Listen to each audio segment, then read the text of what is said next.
Check out our new shirt, you guys, Honda Wrenching Club, now available at refine-movement.com. Available in a bunch of different styles and colors. Go on over to refine-movement.com to pick yours up. We sure appreciate it. We got a sticker as well. Honda Wrenching Club 4x4 sticker represented on your car, refine-movement.com. Thank you guys so much for your support. So I've double checked every connection and all the fluids are in.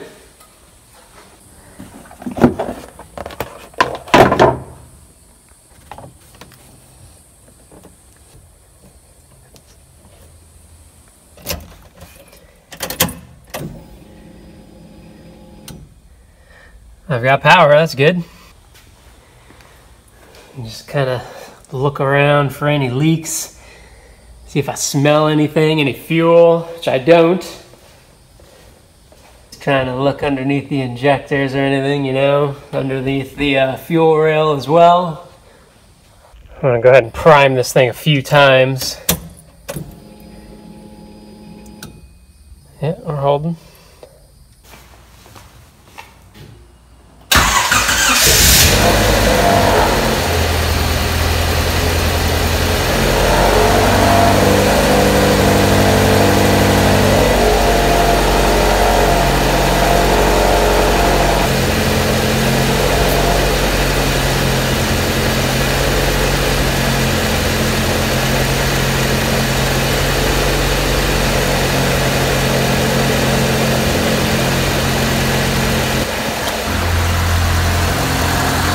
It's smoking a bit, but I mean, that's pretty normal, all the dust and whatever built up on that header.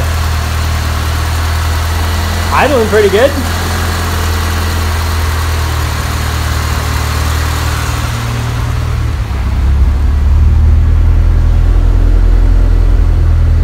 Maybe a little high.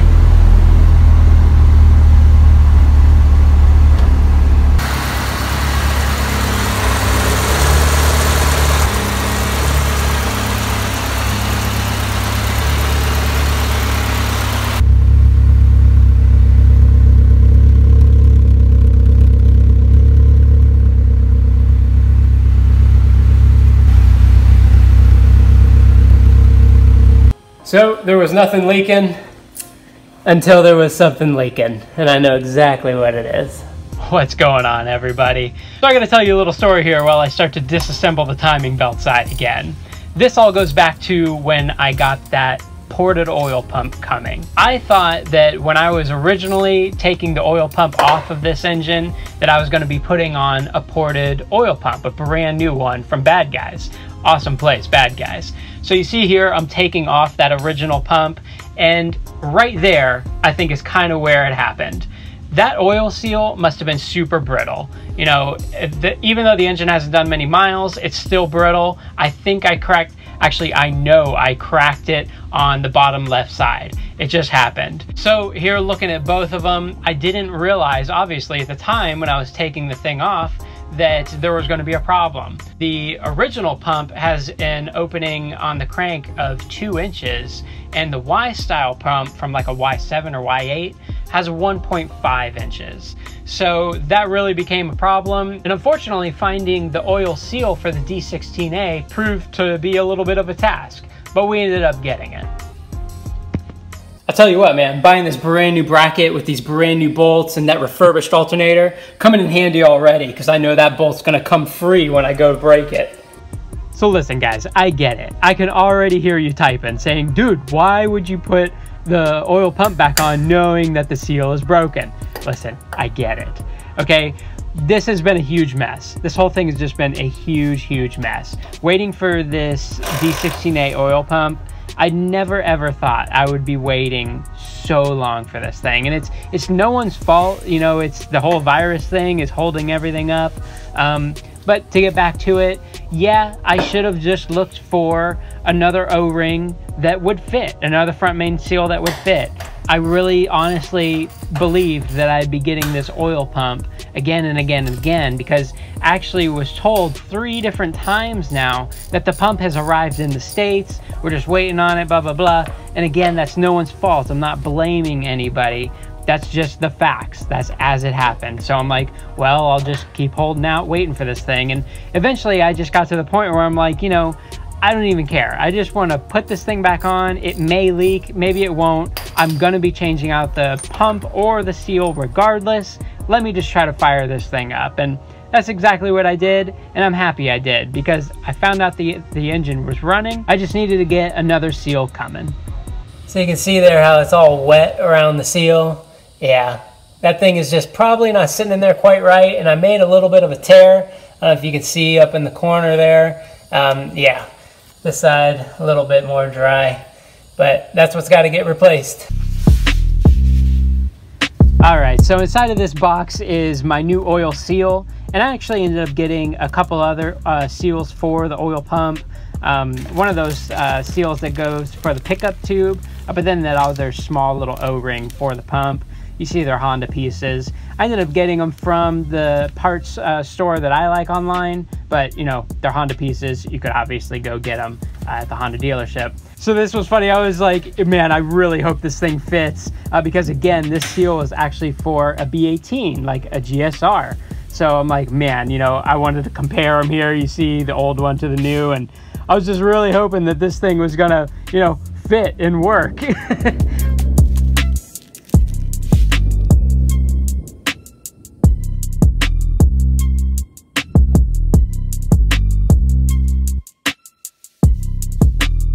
So what I ended up doing here to get this thing in place is actually using this 32mm socket and, you know, lightly tapping it all into place.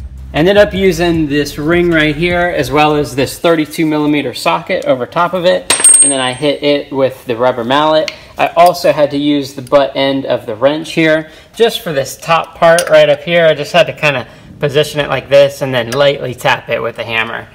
And then really it came down to just putting the timing belt side back together. And you know, it's really funny, you guys, like to me before, you know, like years ago, putting back a timing belt, like that might as well have been rocket science in my mind. I'm like, how? And so, you know, now it's just a breeze for me, man. We got some rain. Yeah, so the timing belt is on. The tensioner pulley is still loose at the moment. I'm just gonna go ahead and put that lower cover on. Walking through all this stuff, like, you know, it is absolutely because I've had to do it so many times now. And, you know, but that's the way I like to learn. I like to just do stuff. I've never been trained in anything mechanics, nothing at all. Never took auto mechanics in high school even, you know. Yeah, I know you should change out the O-ring on this thing. I don't have it with me here at the moment, a new one I mean. So this is what's going back in for right now. But don't worry, you know, I'm just gonna be turning this engine on, and then, you know, we'll make sure it runs and everything. And I'll definitely be doing an oil change before I go do a track day, you know. Now for the crank pulley, see I already got the Woodruff key in there. Then the bolt.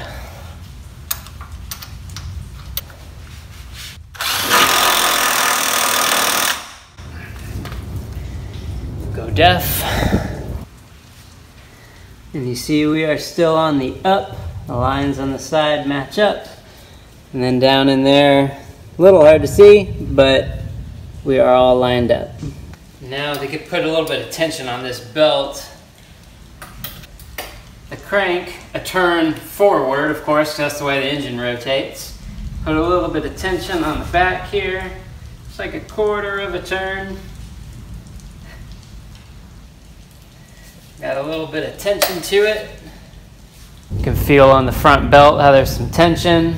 Back's got some slack. And then tighten down that locking bolt. And we are still all lined up. Hooray!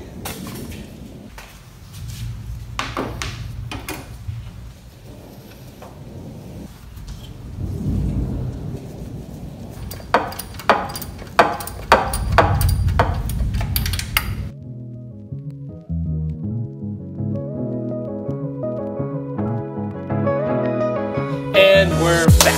That rain is definitely getting closer. Fluids are in the car. This thing is ready to go. I'm ready for my first start, my Ready for my first, second start? Ready for my secondy first start? Ready for my first, second start. 21st start, here we go.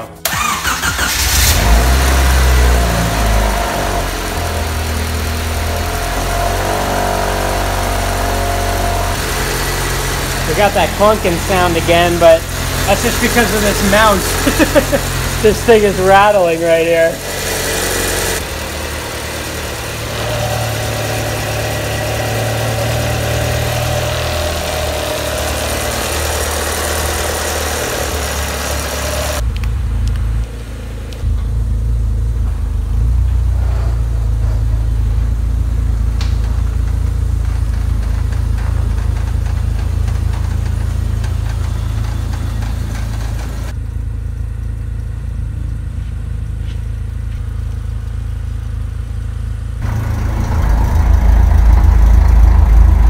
Pretty good. I tell you what, man, this thing definitely rattles more with these more solid mounts.